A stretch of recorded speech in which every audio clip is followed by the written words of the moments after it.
It's crossover Thursday on Locked On Rams, a little 49er Ram Monday night game. Brian Peacock and Eric Crocker coming up next. You are Locked On Rams, your daily Los Angeles Rams podcast. Part of the Locked On Podcast Network, your team every day.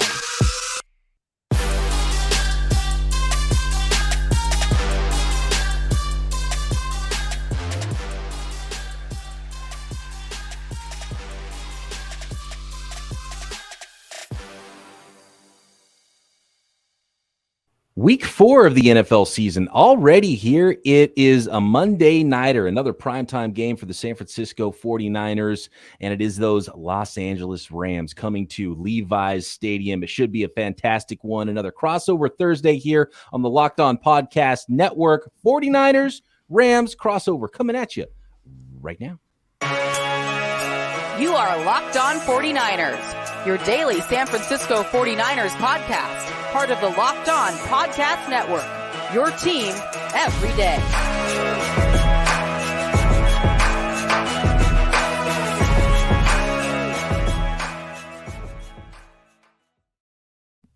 Welcome to another crossover Thursday. Locked On 49ers, Locked On Rams. Brian Peacock and Eric Crocker here of Locked On 49ers with Travis Rogers of Locked On Rams. It's a tight division. It's a tight National Football League coming into week 4. I think all but 3 or 4 teams are either 1-2 or 2-1. One game over, one game under 500, as are the Rams and the 49ers coming in here to week 4. We'll get to the storylines. We will get to key matchups and make some score predictions here for week 4. I do want to thank our sponsors for this crossover Thursday and every crossover Thursday here on the Locked On Podcast Network.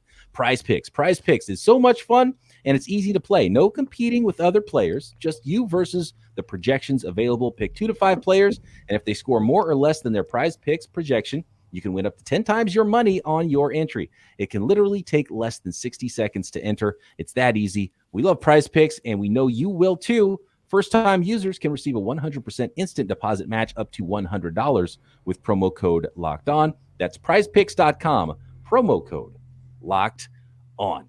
At BD Peacock, at Eric_Crocker, at Travis Rogers on Twitter. Travis is McVay Shanahan is must-see TV, and we've got a prime timer here, Monday Night Football, so I can't wait.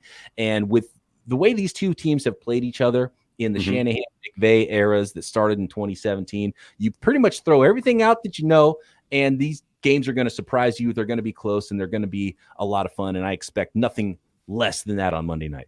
Yeah, I agree. It's, Sean McVay, since he's come into the league, seems to have an answer for just about every question that he's asked, and he certainly has an answer for the question the second time it's asked, except for when it comes to Kyle Shanahan and the San Francisco 49ers. That seems to be the one test that he can't figure out how to take and how to pass. Obviously, he got the most important one last year, but it felt more like, good fortune as much as it did good planning than anything else. I'm really excited to see this one because I don't know. It's like maybe it's like beating Big Brother. Like once you finally realize you can do it, okay, now we can go do it. Or did Jaquiski Tart really just drop that ball? And that's the reason that the Rams went to the Super Bowl instead of the Niners. Is the storyline for the Rams coming into week 4 after 3 weeks of the season, is the storyline revolving right now around Matthew Stafford, where he's at with his arm? Is the arm thing even a story anymore for those Rams? I don't think it's nearly as big of a story as it was maybe 2 weeks ago, and certainly the way that it was during the offseason. It was the story of training camp. I think that we've seen some throws that he made, one in particular last week against Arizona. It was on a 3rd and 10 play where he got somebody coming from his left, this blind side, and he can kind of see it out of the corner. He spins out at the last minute, and he turns around, and he just rips one into a window about this big. It was a 100-mile-an-hour fastball on the money. A bad elbow, I don't think you can make that throw. So I think his arm is good. I think there's a handful of things that don't look great for the Rams. I think that they've been a little bit better each week going forward, which is encouraging. But the fact that they can't get Allen Robinson going at all is very peculiar to me. The fact that they still haven't figured out how to use Cam Akers or won't use Cam Akers on a regular basis, I think those are the two at the top of the list for me. I want to stick with the offense there for a second. And Cooper Kupp, we saw him as a Triple Crown award winner. this past season, and he's been virtually unstoppable. 49ers have had a really tough time trying to contain him. I feel like every time they play, he goes over 100 yards and has a bunch of catches. Last game, though, looked at the stat sheet, 4 catches, 44 yards. Was there something specific that Arizona did to try to slow him down, or was he just not as much of a focal point that it forced him the ball and they said, you know what, other guys are going to eat this game? I think it's a little bit of all of the above. The Rams didn't have a lot of plays. So, usually when the Rams are running the way that you would expect them to run offensively, they're getting just, another 20 or 30 plays on average. They didn't have a ton of plays in this game relative to what Arizona was doing. I think that's part of it. I think that they actually got some contributions from wide receiver 3, Ben Skoranek, I think led the team in catches in that game. He was contributing. And I do think we're finally starting to see that they need to spread the ball around a little bit, right? He was so a one-man gang in those first 2 games, especially against Buffalo, where the Rams had literally nothing going other than Cooper Kupp. It was a little bit better against Atlanta, but he was still obviously the focal point. And it's just, like anything else, the more diverse you are, the more options that you have offensively, the better that the team's going to be. And getting everyone else involved, Cam Akers was really good in the second half. I think that has to do with it much more than anything that Arizona did specifically, because when they want to feed him, they can. Right. The Super Bowl last year, there was nobody left. Odell had gotten hurt, and the other guys you have out there were really nowhere to be found. And they just went to him over and over and over again, and there was no answer for him. It's pretty amazing what Cooper Kupp's able to do and the different ways they're able to get the ball. And the 49ers obviously have a guy on their side, and Deebo Samuel, that gets the ball in a whole bunch of different ways. And clearly that is something you're trying to take away if you're an opposing defense. That's something that you're trying to feature on your offense. But looking at those secondary weapons for the Rams, what's going on with Allen Robinson? You mentioned Robinson and Akers, and fantasy footballers out there, as much as 49ers fans probably want to know what the heck is going on there. Are they kind of done? Or is it a physical thing? Is it a mental thing? What's happening? I think with Cam Akers, I think it's as simple as he's been in the doghouse a couple of times in a very short period of time, because it's not physical. I think everybody was surprised that in the opening game against Buffalo, he basically didn't play. He only was out there for 12 snaps. I think they only called his number twice. So he was a complete non-factor. And the responses from Sean McVay coming out of that, I thought were pretty telling. Like, look, he needs to maximize his opportunities. Talking with some people in and around the place, it was, he's not taking care of business as far as getting ready for the week. Everybody knows he's their best back, but whether it was training room stuff, whether it was, practice stuff, that he was not seizing the opportunities that were given to him. It seemed like it happened against Atlanta. He was much, much better. Not great, but better. And then the first half, they didn't use him again in Arizona. Literally, they didn't. He touched the ball twice. He had -1 yard on 2 touches in the first half. And then early in the third quarter, he had 53 yards on 1 drive. So it's this really weird thing where he's in and out of the doghouse. I have no idea if he's going to be in it or out of it come Monday night. Rams are much better when he's a part of what they're doing. As far as Allen Robinson goes, I don't know, man. It's weird. I thought he was going to come in and kill it. I really did. Knowing the quarterbacks that he played with in Chicago and in Jacksonville, knowing the upgrade that he was going to have with Matthew Stafford, knowing the upgrade he was going to have with McVay as his head coach, and knowing how much attention Cooper Kupp was going to get, I thought he was going to be just a monster. And he's been a virtual non-factor. They got him the ball once in the first game. They made a really concerted effort to get him going in the second game. They threw it to him, I think, 3 times on the first drive, and then he kind of disappeared. Against Arizona, he had 2 early drops, which was kind of uncharacteristic, and they stopped going to him. So I don't know if it's a comfort level where he and Stafford aren't quite on the same page. I don't know if he doesn't quite understand what it is that they're asking him to do. He's been really good on fades. He's been really good near the goal line and that kind of stuff. That's the one spot where he's kind of thrived so far. But he's got to be a lot better, especially with Odell. Maybe he's coming back, maybe he's not, but he's not going to be here anytime soon, even if he is. Tutu Atwell's given them nothing, and Van Jefferson's down for the foreseeable future. So they're going to have to get some stuff out of Allen Robinson. Talk about Allen Robinson, and I remember watching the first game against Buffalo, and I think that's the only game I've seen in its entirety as it pertains to the Los Angeles Rams. And there were a couple bootlegs there where they had Allen Robinson on a drag, and Matthew Stafford elected to just not throw to him. One time he ended up just keeping it, running for a first down. The next time he kept it. And I'm thinking, oh, he's going to hit Robinson. And he just never threw it to him. And now it might not have been a big game, but just in the sense of, like you said, the targets aren't quite there. getting him more involved. I think there have been some opportunities, at least early on. I have to go through and watch the next couple games. And then you talk about Akers being in the doghouse. 49er fans know all about that. So I don't know if this is a Shanahan thing, and Sean McVay obviously being under Kyle Shanahan for a little while. But Kyle Shanahan, oh man, everyone knows about him and players Who's being in in it the now doghouse. for the Niners? Who's in the doghouse at the moment? Is it vacant or is it occupied? No, it's never vacant. It's always occupied. And right now, it might be a 49ers nickel rookie cornerback, Samuel Womack, who had a very strong preseason.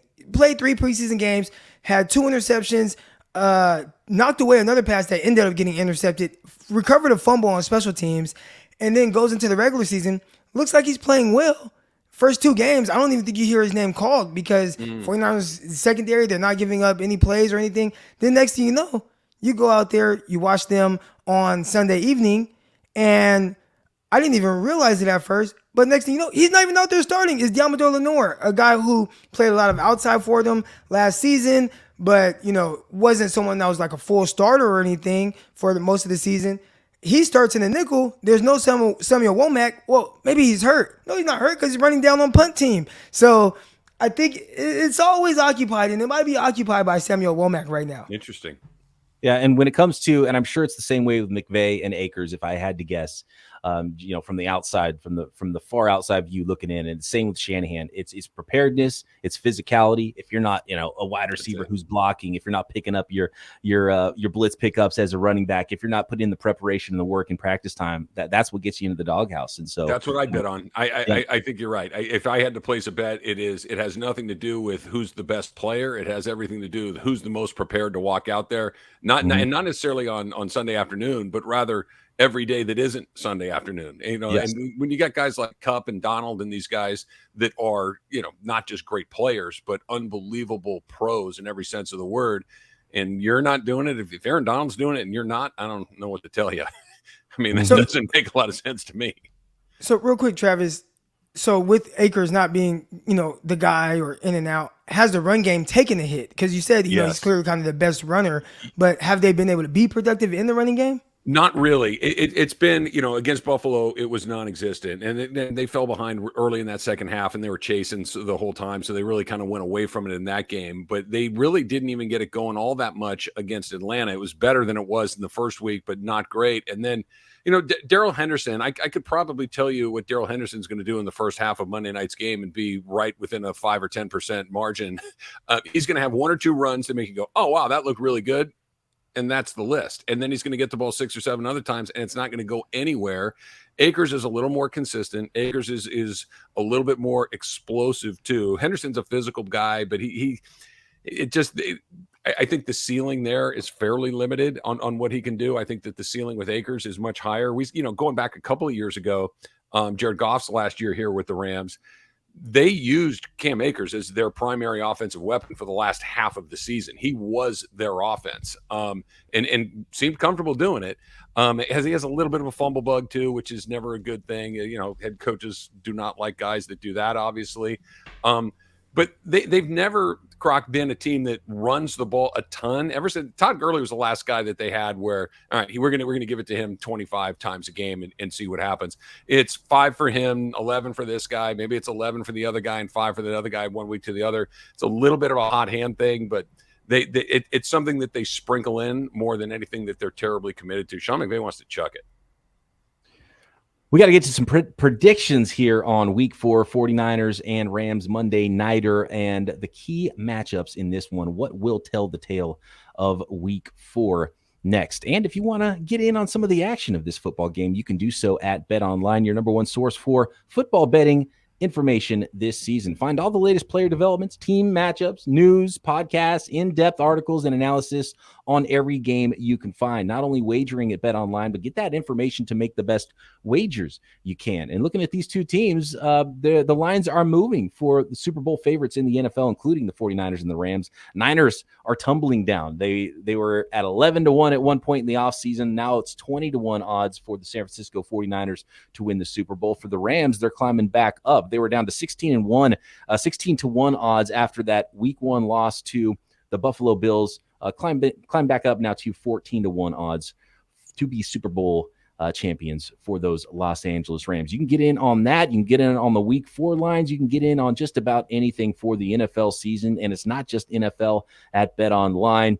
Major League Baseball, MMA, boxing, golf, NHL, NBA, you name it, you can find it and bet on it at BetOnline.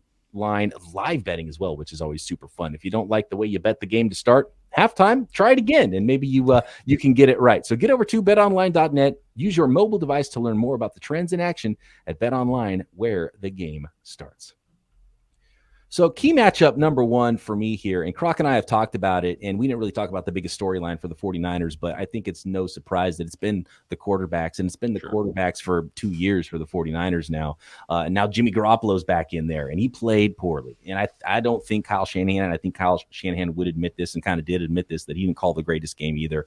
Offensive line played bad. The 49ers offense in the 6th year under Shanahan just flat out has to be better than it has. The defense has been carrying this team for years, trying to carry them through the first 3 weeks of the season. The offense hasn't been up to the challenge and put enough points on the board. You hold a home team in Denver with what Russell Wilson, maybe borderline Hall of Fame quarterback, hasn't played great this season. Hold them to 11 points. You got to be able to win that game. And the 49ers could not do so. And Croc and I, even before the show started, when you jumped on, Travis, we were looking at some film and breaking down, some bad plays. And like, that's the biggest key of the game. It's the biggest storyline too with the 49ers. Would you agree, Croc? Like, we got to get better quarterback play. We got to get better running game, better blocking. Everything on offense has to be better. They have to do their part to win some football games.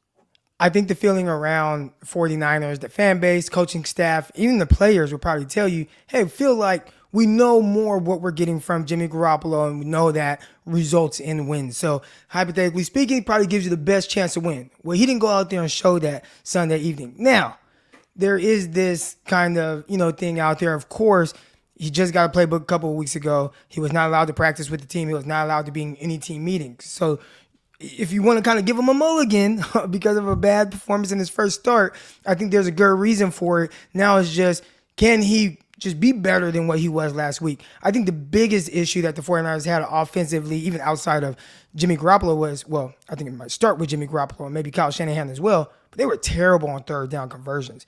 They converted 1 third down on 10 attempts, and that conversion didn't happen until late in the game. So I think the 49ers, they want to run the ball more. They ran the ball 19 times in the loss to Denver Broncos. Part of that is not being able to keep the chains moving. Can they be better on third downs? And if they do, maybe see a better running game, and maybe a better running game helps out Jimmy Garoppolo as he kind of transitioned into getting back into a groove. That's what everyone is hoping right now, but you kind of never know what you're going to get from Jimmy G. Yeah, complimentary football. Like, it's always been complimentary football when the 49ers are winning football games. But even more so than other teams, I think, would, like talk about the Rams right now. Oh, the run game's not going extremely well. Well, it doesn't really matter. We got Matthew Stafford, so we still have a legit opportunity to win. The 49ers, if the run game isn't working, they're going to be in a lot of trouble because everything that they do works off of that because of the quarterback position. Yeah, it's funny to hear you say that, because as someone who obviously is not as close to the Niners as you guys are, and understand where I'm coming from, you guys understand this. It's a bummer what happened to Trey Lance, but when I saw what happened to Trey Lance, I'm like, that's not good news for the Rams. That Trey Lance, to your point, he may have a higher ceiling, but he's inexperienced. He's green, and in the NFL, you very, very rarely does somebody just show up and nail it. I mean, Patrick Mahomes, the exception to the rule. So it happens occasionally, but it's not the norm. Jimmy Garoppolo may not be the second coming of Joe Montana, but he also knows the offense. And again, this is from the outside looking. When I saw him, it's like, okay, we got to deal with this guy again. This is the puzzle that the Rams have not been able to solve.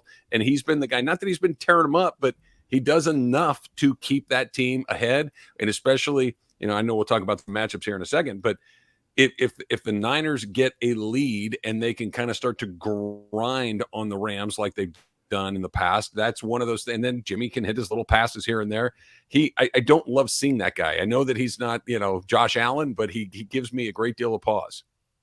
And there was a time where I thought, oh man, the Rams, I remember 2019, I believe it was the game in San Francisco or Santa Clara, where the Rams picked them off twice, and you're thinking, oh man, then it's a tie game, and you have 3rd and 16, and boom, Jimmy Garoppolo makes a great throw to Kendrick Bourne. Yep. Then it's 3rd and 16 again, then boom, Jimmy Garoppolo makes another great throw down the stretch. So he does have the ability to do those things. You wish that he'd be a little bit more consistent throughout games with his passing ability, but you can't, I guess, beggars can't be choosers. You got to take what you can get from Jimmy Garoppolo, and you just hope that you see more of that, the better version of him, as opposed to the guy throwing in the triple coverage, missing reads. And when I say missing reads, I mean all quarterbacks miss reads, all quarterbacks miss throws.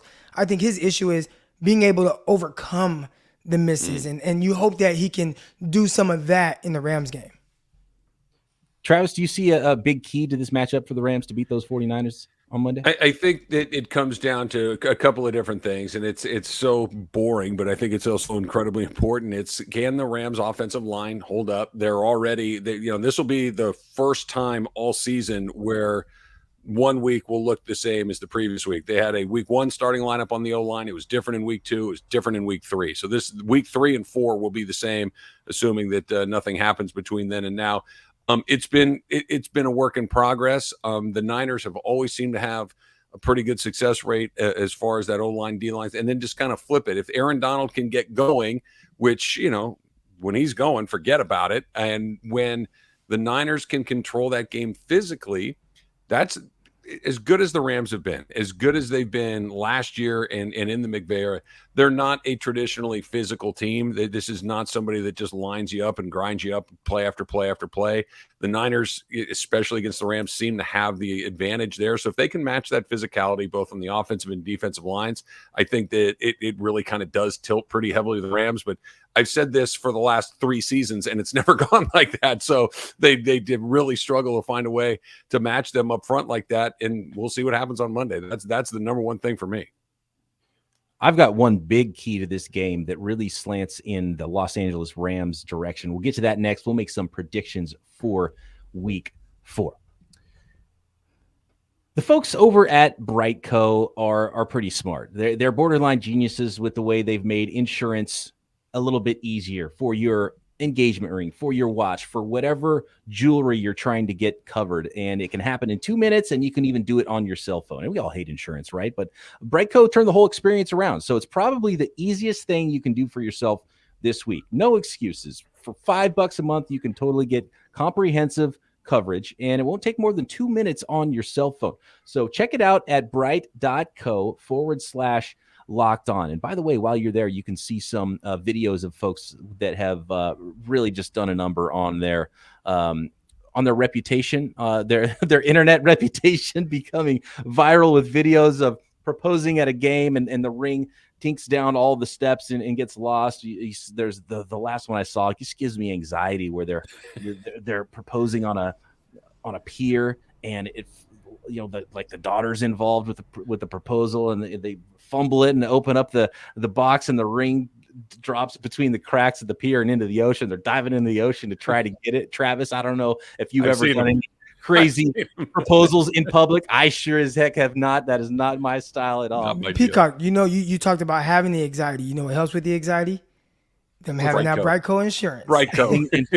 Exactly. So get that thing insured. You don't have to have the anxiety of it being lost or stolen. You can see all the videos as well. Go to brite.co/LockedOn.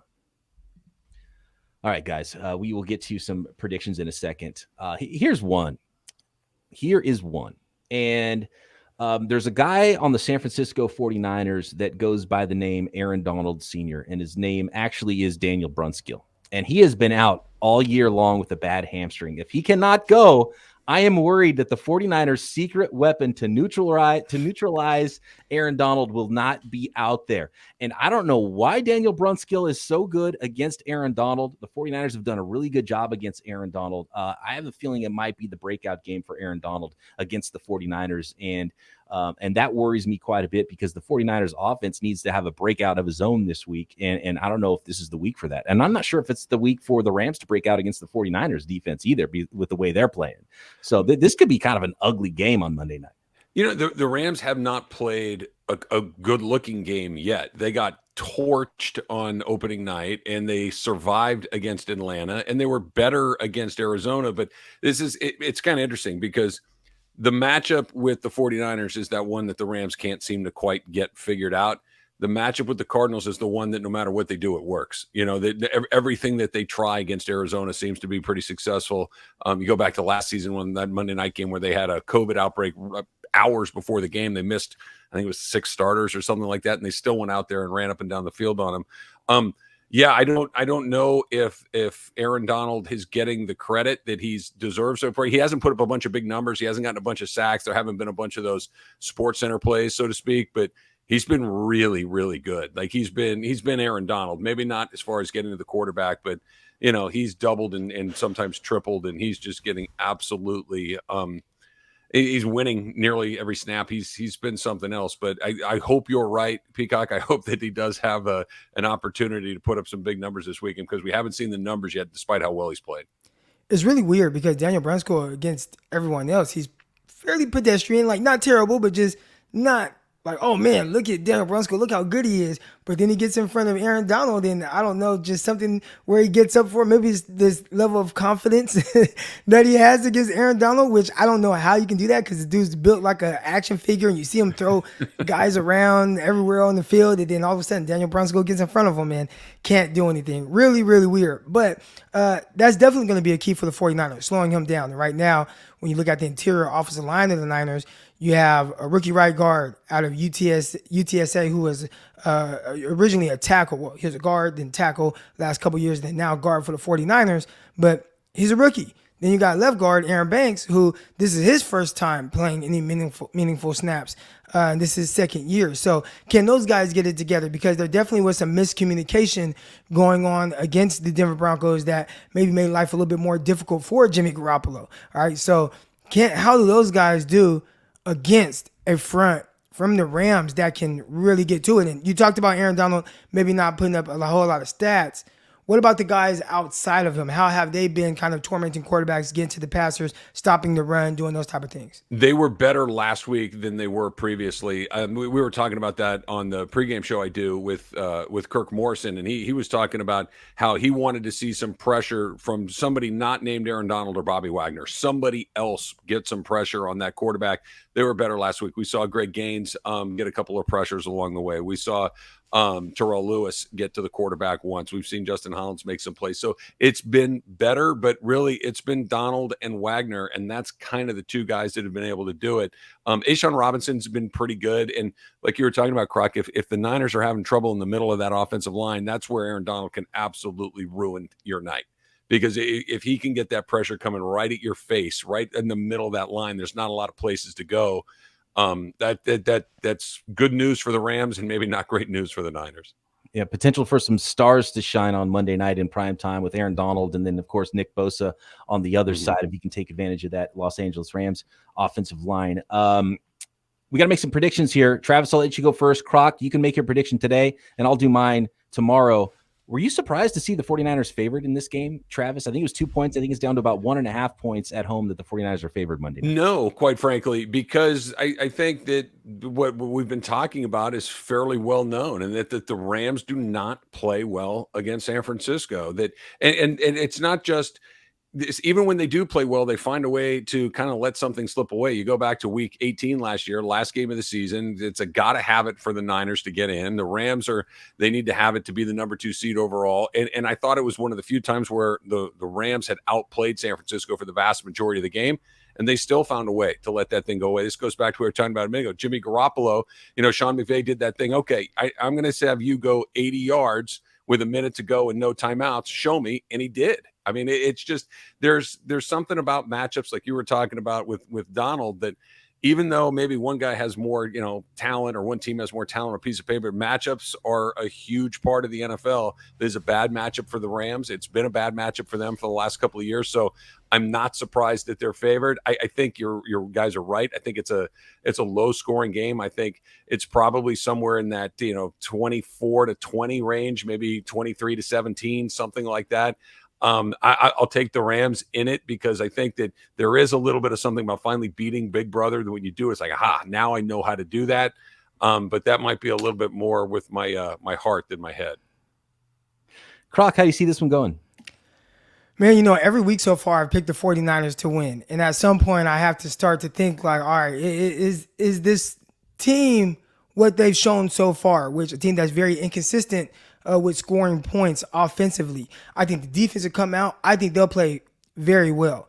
And I think that's what's going to give the 49ers a chance. But right now, I don't have a whole lot of confidence in the 49ers offense. Who's going to run the rock for them and be that consistent, explosive guy? Last week it was Jeff Wilson. He did a terrific job. Can he follow that up and have another terrific game? I'm not quite sure. Can the 49ers passing game finally get going? I think I looked and saw maybe the 49ers like 30th in the offense right now. When you have like number 1 or number 2 defense in the NFL, the offense isn't playing good complementary football. So this might be a first, but I'm actually have to pick against the 49ers. And maybe I'm kind of reverse jinxing this whole thing, but I'll say I know that move. Rams 23-20. I think 49ers defense will play well. Now, I think the 49ers can win for sure. Defense is strong, and I just feel like, man, the offense can't play bad every single week. But I have to go off of what they show me offensively right now and kind of struggle a little bit to move the rock. We'll see how strong the Eric Crocker reverse jinx is. I can't wait for this one. It's always fun, 49ers, Rams, and even more so this week on Monday Night Football. Of course, you've got to be checking out everything that Travis is doing with Locked On Rams. We got Locked On 49ers coming at you every day. Thanks, everybody, for making our podcasts your first listen right here on the Locked On Podcast Network. And make sure you stay on the network for your second listens. I'm doing the Peacock and Williamson NFL show, myself, a former NFL scout, daily breaking down the entire league. Croc's doing Locked On NFL Draft. And if you're driving around in your car locally, in LA, make sure you're checking out Travis on the airwaves there. And we'll all be back with you guys tomorrow right here on the Locked On Podcast Network.